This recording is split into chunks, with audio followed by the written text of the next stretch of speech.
Let's talk about the 4-step objection handling process. So, even if you do a perfect presentation, you're going to get objections. Nobody's perfect. We deal with objections, and we got the two kinds. We've got the stalling tactics as well as the conditional stuff. What we'll most likely talk about is more of these, I would call them stalling tactics.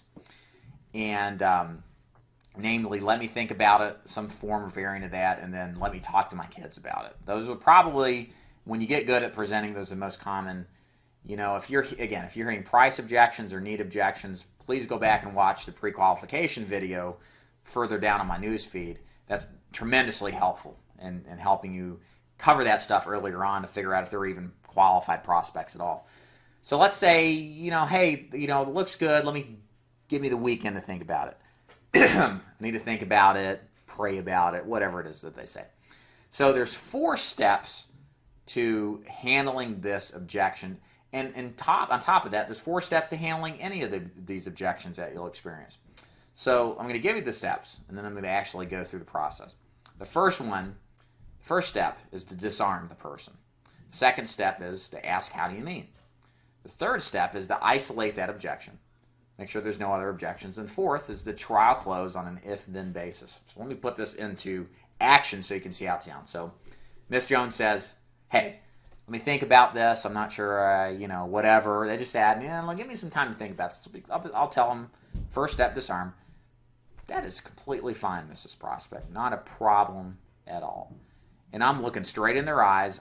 I lower my voice, and I put my hands up like this. This is defensive posture. So, Mrs. Jones, that is totally fine. I could totally understand why you maybe need to think about it. But I have a question for you. When you say you need to think about it, here's number 2, step 2. How do you mean?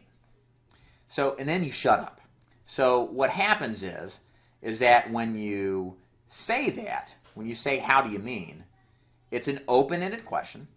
And again, what it allows you to do is to dig deeper, because there's always, I can't remember the term for it, but there's always a smoke screen, okay? The first thing's a smoke screen. The real objection's always a layer or 2 deeper. And you've got to work at it in a polite manner to get to that next layer. This gets you to the second layer. And so what they'll say a lot of times is, well, I don't know if I can afford it.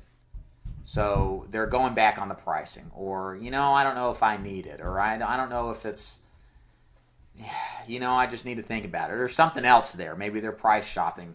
Maybe they're lying to you, as I'll get to in a second. But so let's say they give you something. And usually, I tell you guys, 8 out of 10 times it's pricing.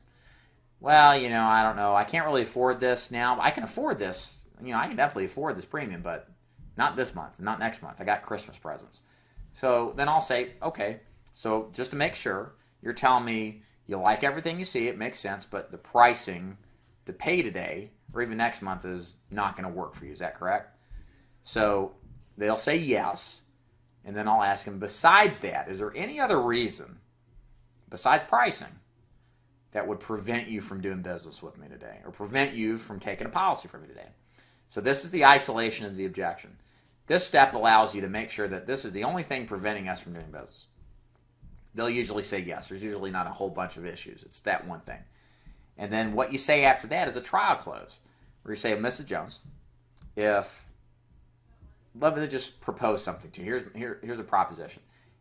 Let's say I can get you a plan with a lower premium, and we can actually get a better price, and maybe we could even start it a month later. Would we be able to do business if that's the case? Is this something you could commit to today if we could set it up to where it's a little more advantageous price-wise? If they say yes, boom, you're right on the track where you need to be, and now you've got this thing isolated. And the bottom line is you can proceed forward and show them a smaller premium and then get into the something is better than nothing close, which let me go ahead and just jump into, which is this. Bottom line, Mrs. Jones, I totally understand why you're hesitant on pricing. Like I said from the beginning, I don't want you to take out more than you can chew. So here's my proposition to you. Why don't we go ahead, instead of starting with the $50, it's $10,000, why don't we just start with $5,000? That's $25 a month, whatever it is. Here's the thing. you got to have something on the books. You obviously sent this card in for something, right? You know you need insurance. You're telling me all this. You just saw your husband die and you're still paying on it. You know you need insurance. But you also know you got to balance your budget and make sure it's affordable. So why don't we start with the $5,000? It's $25 a month. We can start it next month or the following month. But the bottom line is something is better than nothing, right? You can always add more to this later. That's what most people do anyway. But I think at the end of the day, if you just have something, you're going to get the peace of mind you want and you'll be happy. What's your thoughts on that? Or can we move forward with that? However level of aggressiveness, that's not even that aggressive, but you get the point. And so that turns it around, allows you to catch something out of it if there is an objection there. If that doesn't work, if they're still wrestling with you, then try the free look close. At that point, I don't like doing the free look close because it just basically says, you got 30 days to tell me no.